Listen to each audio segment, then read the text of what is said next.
మాసం సందర్భంగా మన కాసం ఫ్యాషన్స్ కిలో చీరలు కొనండి, అరకిలో చీరలు ఉచితంగా పొందండి. తొలి పరిచయంలోనే ఇళయరాజాకు షాక్ ఇచ్చిన వేటూరి. వైరముత్తు సవాల్ను 5 నిమిషాల్లో తిప్పికొట్టిన వేటూరి. ఎవర్ గ్రీన్ గా నిలిచిన ఇళయరాజా వేటూరి తొలిపాట.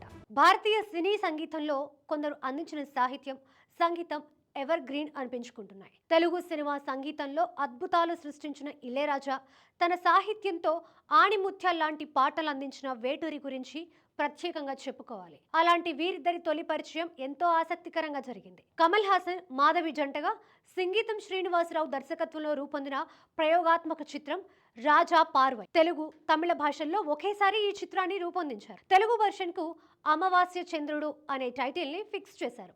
ఆ సమయంలో తమిళ చిత్ర పరిశ్రమలో ఇళయరాజా, రచయిత వైరముత్తు మధ్య మంచి సాన్నిహిత్యం ఉండేది.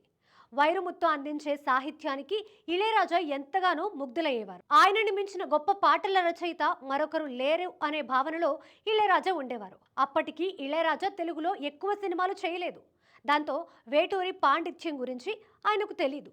అమావాస్య చంద్రుడు చిత్రంలో పాటలు రాసేందుకు వేటూరిని తీసుకువచ్చారు సంగీతం. ఆ సమయానికి వేటూరి ఎంతో బిజీగా ఉన్నారు. సంగీతం మీద ఉన్న గౌరవంతో ఆ సినిమా పాటలు రాసేందుకు ఒప్పుకున్నారు. పాటకు సంబంధించిన ట్యూన్ వినిపించేందుకు ఒకరోజు 11 గంటలకు రికార్డింగ్ స్టూడియోకి రమ్మని పిలిచారు. వేటూరి అరగంట ఆలస్యంగా వెళ్లారు. దాంతో ఆయన్ని ఎగతాళి చేస్తూ మాట్లాడారు ఇళయరాజా. ఇప్పుడే వైరముత్తు గారికి ట్యూన్ వినిపించాను, 15 నిమిషాల్లో పాట రాసిచ్చేశారు.